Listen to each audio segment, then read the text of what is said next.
पाक अमरीका ताल्लुकात के एक नए बाब का आगाज। फील्ड मार्शल आसिम मुनीर से अमरीकी सदर ट्रंप की व्हाइट हाउस में तारीखी मुलाकात। ट्रंप ने सैयद आसिम मुनीर से मुलाकात को एजाज करार दे दिया। आसिम मुनीर को जंग रोकने पर शुक्रिया अदा करने के लिए मदऊ किया था। ट्रंप की सिपह सालार की पाकिस्तान से लगन और अज़्म की तारीफ। बोले, मुझे पाकिस्तान से मोहब्बत है।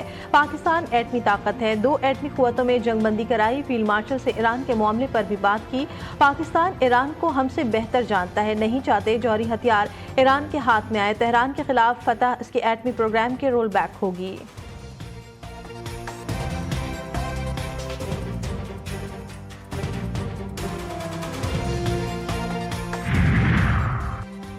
फील्ड मार्शल आसिम मुनीर और अमरीकी सदर ट्रंप की 2 घंटे तवील नशिस्त कैबिनेट रूम में दोहराने में शिरकत। पाक अमरीका ताल्लुकात, इंसदाद दहशतगर्दी और खित्ते में अमन के क़याम पर गुफ्तगू। ISPR के मुताबिक फील्ड मार्शल ने भारत के साथ जंगबंदी में मामलत पर सदर ट्रंप का शुक्रिया अदा किया।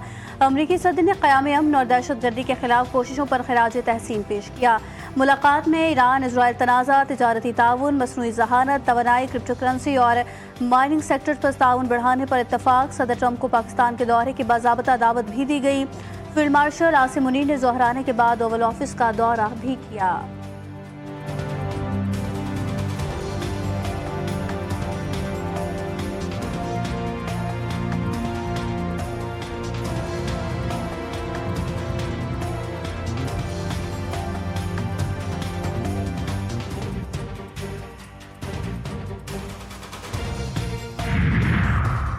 फील्ड मार्शल सैयद आसिम मुनीर के एजाज में अमरीकी सदर का दोहराना एक बड़ा संगमी। खित्ते में और खित्ते से बाहर इस दौरे के खुशगवार असरात मुरतब होंगे। वज़ीर दिफा ख्वाजा आसिफ का बयान। भारतीय मीडिया की जानिब से पाकिस्तान को चीन से 40 J-35 लड़ाका तैयारे मिलने की खबर पर कहा, अगर भारत इन खबरों पर परेशान हो रहा है तो उसे परेशान होने दें। कोई भी हथियार हासिल करना हमारा हक है। कश्मीर का मसला अब 2 तरफा नहीं रहा। सदर ट्रंप की पेशकश के बाद मजीद उजागर हो गया है।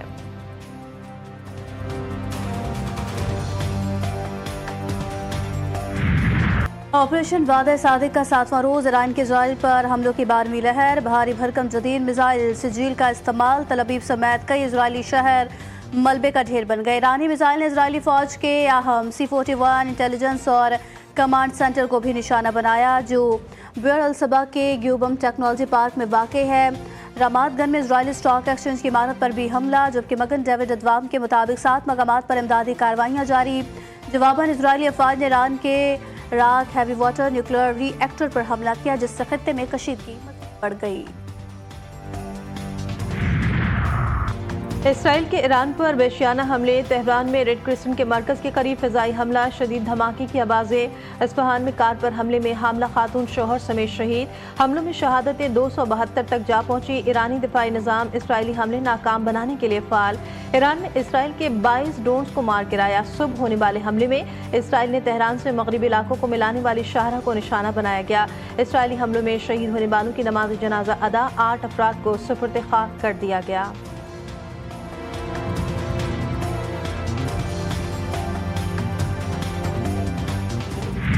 ईरान सरेंडर नहीं करेगा। अपने शोहदा के खून को फरामोश करेगा, ना ही अपनी फ़िज़ाई हुदूद की खिलाफ वर्जी पर खामोश रहेगा। अमरीका ने मुदाखलत की तो नाकाबिले तलाफ़ी नुकसान होगा। आयतुल्लाह ख़ामनाई का अमरीकी सदर ट्रंप के बयान पर 2 टोक पैगाम। इसराइल पर हमले तेज़ करने की हिदायत कर दी। कहा, ईरानी सुप्रीम लीडर ने इसराइल को खबरदार किया, दुश्मन मुस्लिम मुल्कों में फूट डालने की कोशिश कर रहा है। इसराइल ने बहुत बड़ी गलती की, सज़ा ज़रूर मिलेगी। अगर किसी किस्म की फ़ौजी मुदाखलत की गई तो इसके ऐसे नाकाबिले तलाफ़ी नताइज निकलेंगे जिनका अज़ाला मुमकिन नहीं है।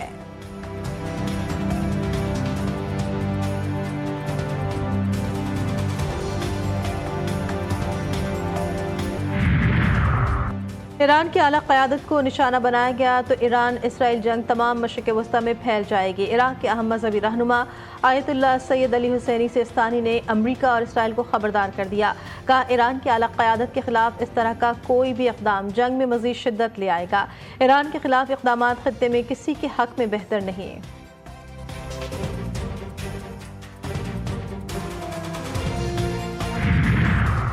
वज़ीर ख़ारजा इसहाक़ डार का उज़्बेक वज़ीर ख़ारजा से टेलीफोनिक रब्ता 2 तरफ़ा और इलाक़ाई अमूर पर तबादला ख़याल।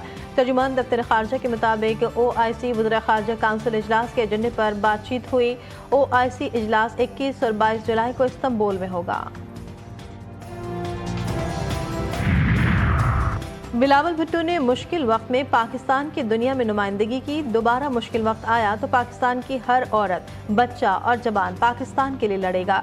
खातून अव्वल आसिफा भुट्टो जरदारी का कौमी असम्बली इजलास में इजहार ख्याल। कहा, हमें तनहा और पिसे हुए तबके के लिए इक़दाम करने की ज़रूरत है।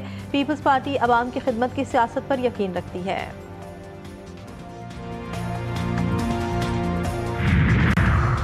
और हुकूमत का चीनी के सट्टेबाजों, ज़ख़ीरा अंदोज़ों के खिलाफ सख्त कार्रवाई का फैसला। वज़ीर आज़म ने क्रैकडाउन की मंजूरी दे दी। FIA, IB, FBR, state bank समेत मुतालिका इदारों को इख्तियारात तफवीज़। ज़ख़ीरा अंदोज़ों, मसनूई इजाफे, कार्टेलाइजेशन में मुलविस अनासर के खिलाफ कार्रवाई की हिदायत। आइंदा दिनों में बड़े पैमाने पर एक्शन मुतवक्के है। एरॉन फिंच ने बाबर आजम को दुनियाई क्रिकेट का बड़ा खिलाड़ी करार दे दिया। साबिक ऑस्ट्रेलियाई कप्तान का कहना था कि BBL ड्राफ्ट में पाकिस्तानी खिलाड़ियों में बाबर आजम से बड़ा कोई नाम नहीं। एरॉन ने पाकिस्तानी खिलाड़ियों और बाबर आजम की बैटिंग की खुलकर तारीफ की। साबिक ऑस्ट्रेलियाई कप्तान ने कहा कि शाहीन शाह अफरीदी भी बिग बैश लीग के ड्राफ्ट का हिस्सा हैं। वो मैच विनर और बेहतरीन परफॉर्मर हैं।